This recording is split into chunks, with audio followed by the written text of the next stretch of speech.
Section F, applications. Okay, so practical applications. Number one, making bracha in bed. When making bracha while sitting in bed, it is preferable that one be fully clad in pajamas or robe or fully covered. Okay, so with bed sheets, let's say, right? So one more time, when he is when making bracha while sitting in the bed, so maybe he's about to go to bed and he wants to drink some water, right? It is preferable that he's fully clad in pajamas or robe or fully covered. A, if one wearing only robe without pajamas, he should make sure to tie it is tight, or he should press material firmly against his chest to create separation between this heart and lower part. So we spoke about this before. If he has belt, he has to tie the belt or hold like just like this, right? To tie the belt to his chest. But we said if he has underpants, it should be no problem. Okay, so here he just wearing robe without underpants. B, if he is clad only with pajamas, bottoms, trousers, or shorts, it is preferable that he cover the rest of the body with a sheet or a blanket before making bracha. So it's, as I said, it's preferable. It's not necessary, but it's very respectful and proper to cover. Just because his lower bottom is covered doesn't mean that top should be uncovered.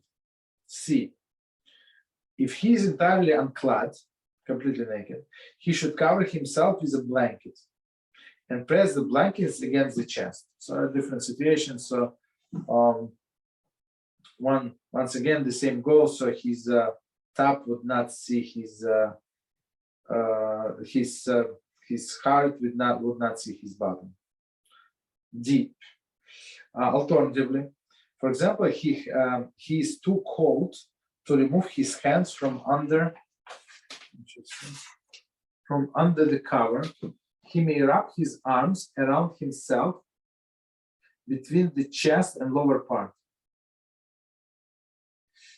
Okay, so let's see commentary, and we're going to explain. One should take care not to touch the body with his hands. So basically, he's under the blanket, and it is too cold, and he does not want to take his hands from under the blanket. I'm not sure that he needs to eat. Maybe the food under the blanket also. That's my guess. So they say just wrap your hands as it is, without touching your body, because we said it would be improper. He would be required to wash his hands, and then he can say the blessing. Meaning the separation, but before that we said separation with a cloth, right? Where with a bed sheet or with that rope, stuff like that. But here even without anything. Okay, so of course it's in a case of extreme necessity. Number two, making bracha in a swimming pool. Technically, one may make bracha while wearing the bathing suit, commentary, provided that his head is covered and there are no undressed men or even partially undressed women within the site, as explained above. Okay, so he's in a swimming pool. Let's say everybody is dressed. I mean, in a bathing suit at least, right? However, technically he can do the bracha. However, it is preferable to make bracha while fully clothed.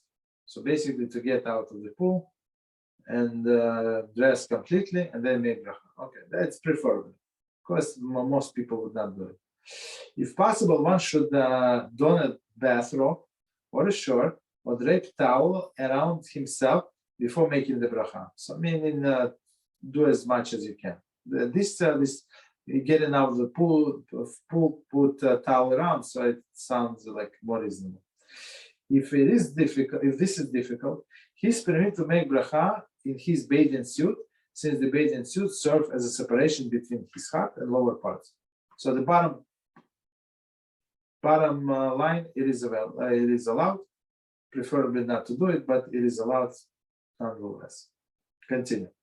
Number 3, dinner guest who is not adequately clad. So, okay, that's a thing that we discussed before, but let's see what author is about to say.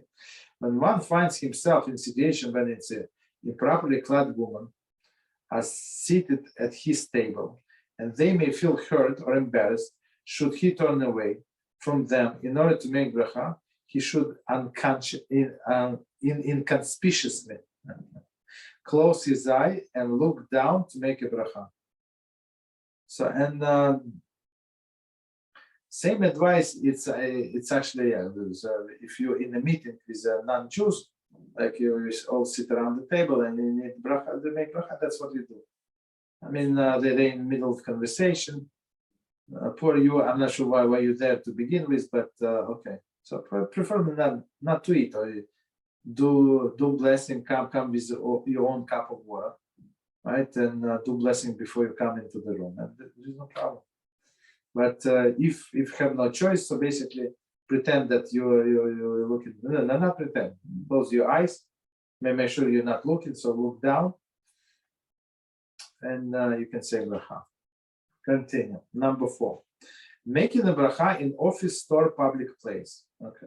When making bracha in one's office or place of business, care must be taken not to make bracha while facing Jewish or non-Jewish employees, clients, or co-worker or customers who are not adequately clad. So that's a big challenge. I mean, if you sitting in an open area.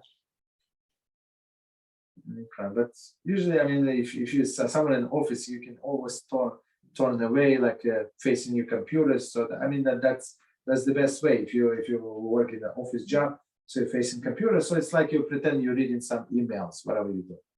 So that's good. But if he's like in a different, like in a store maybe, and he wants to eat, so first of all, we said it's not proper to eat in public. But if there is the only place where he can eat, so basically he's the only like salesperson there, so he can eat, of course, but should not face all of these clients, let's say.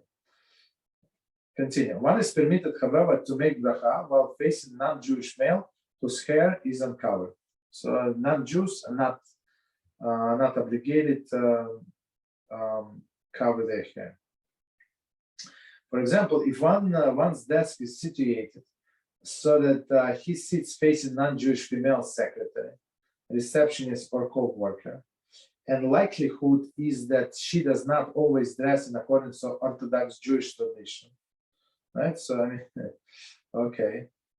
Thus, if her sleeve does not cover her elbows, or the neckline or her hemline are not within the halachic parameters, one must turn so not to face her when making bracha. So basically, today, it's a big blessing that we have these office chairs that you can swing yourself any way you want. Like in olden days, when you have like a stationary chair, so you would have to like move. It was like look stupid when the chair faces this way and you sit in sideways, right? But with these computer chairs, it's a big blessing, I think. Continue. If one is served coffee while attending a meeting with non-Jewish female clients, and feels that he cannot turn away from them without embarrassing them, he should inconspicuously look away. For example, pretend to look through the papers or check documents in a briefcase and make a bracha. So there is, as authors said already many times, there is always solution not to face them and still say bracha. Number 5, women singing. One may not make a bracha while hearing the voice of the woman singing. This applies to Jewish and non-Jewish women. So as we said before, Jewish women singing is like a nakedness. Same thing. This applies. This also applies to one's wife. Doesn't matter. Daughters over 11 years old, sisters, or other family members. For example, one should not make bracha while wife or daughter are singing zmiros. So I mean, they're allowed to sing in front of you, for example. Are they allowed to sing in front of you? That's a good question. At least not while you're making bracha. Regarding making a bracha, while listening to the recorded voice of female singer, a competent halachic authority should be consulted. So let's see commentary, and we're going to explain. Regarding listening to the recording of a woman singing, even when one is not making bracha, or accepting employment in a place where one cannot avoid hearing the voice of the woman singing, a competent halachic authority should be consulted. So let's try to understand what it says here. As we said before, if she sings live, this woman, and she's you can hear her, it's forbidden according to all authorities. If she is recorded and you know how she looks like, so it's forbidden according to most authorities. But some authorities say if it's only recorded and you don't know how she looks like, so you cannot put the face to the voice, right? So some authorities, they say it is allowed. Probably more than Orthodox. So Orthodox people don't listen, period. Okay, so here in a note we said that so the person should be smart. So if he knows that he's going to the place, right? When they're going to be like women singing, he would be exposed to it. He has to ask halachic authority. So my example would be, I don't know, maybe work in some hotel as a hotel manager. Let's say they promise him that he's not going to get like Shabbat shifts. Well, no problem. It's good, but if it's always like music in a lobby or wherever he is, so that's the issue. That's a big issue. Okay, continue. If one must be in place where he cannot avoid hearing the voice of a woman singing, for example, he's employee in a restaurant, which has a female vocalist. Ooh, it's life. He is not required to refrain from making bracha. So I mean, so according to this opinion, meaning that he has no choice and he does not want to be there and stuff like that, so he can make bracha, basically. That's what it says. Number 6, nursing an infant. One should not make bracha or speak divrei Torah while facing his wife if she nurses an infant, unless she covers herself. Okay, or if she covers herself, no problem, or he turns away basically completely. Next one, 7, also a huge problem. Sheer clothing. Sheer meaning that see-through clothing. Sheer clothing is not considered adequate covering. It's like it's not covered. Right? For example, even if a woman's sleeves extend to the wrist, but are nevertheless sheer, since the areas from the elbow and above can be seen through the material, a bracha may not be made while facing her. So if it's see-through, like I don't know, the net, there's some sheer, basically sheer material, so you're not allowed to say blessing. Of course, if it's if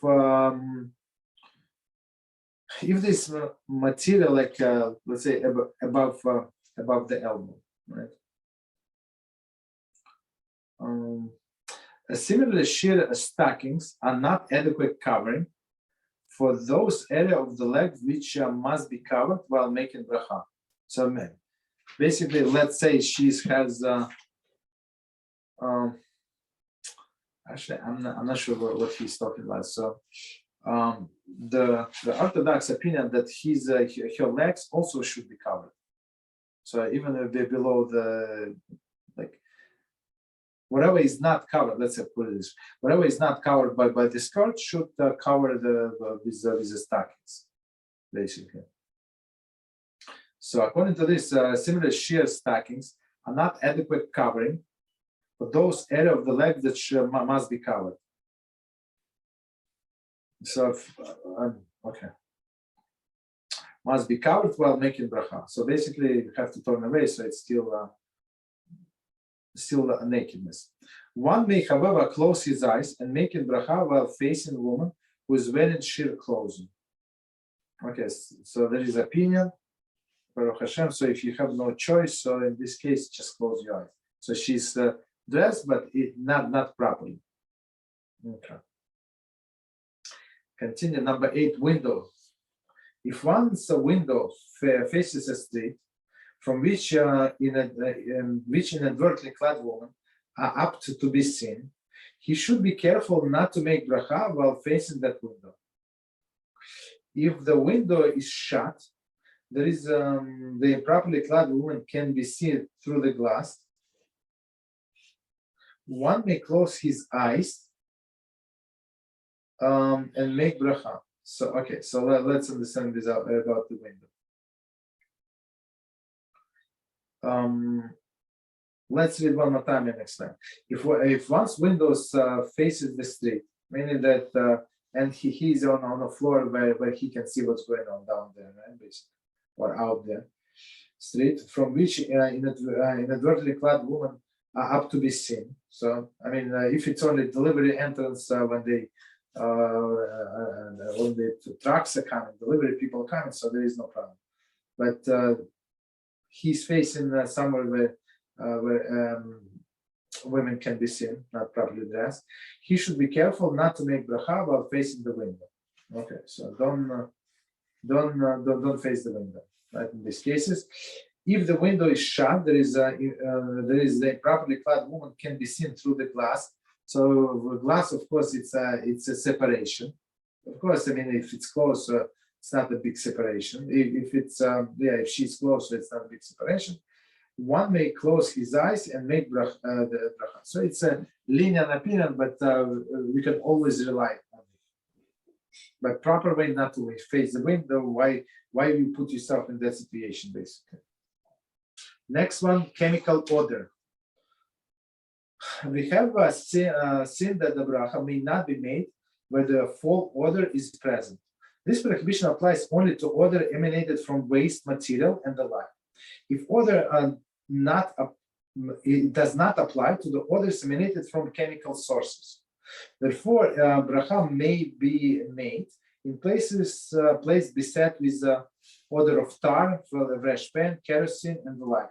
So basically, I just want to explain what it says here.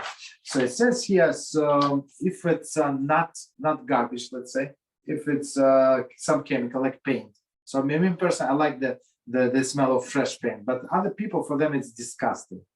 So if for them personally, this is disgusting, they're not allowed to make blessing, right? But me, I mean, I like. It's not like I'm crazy, but it's not repulsive to me. This fresh paint smell, so I can make a blessing, and there is no problem whatsoever. Okay.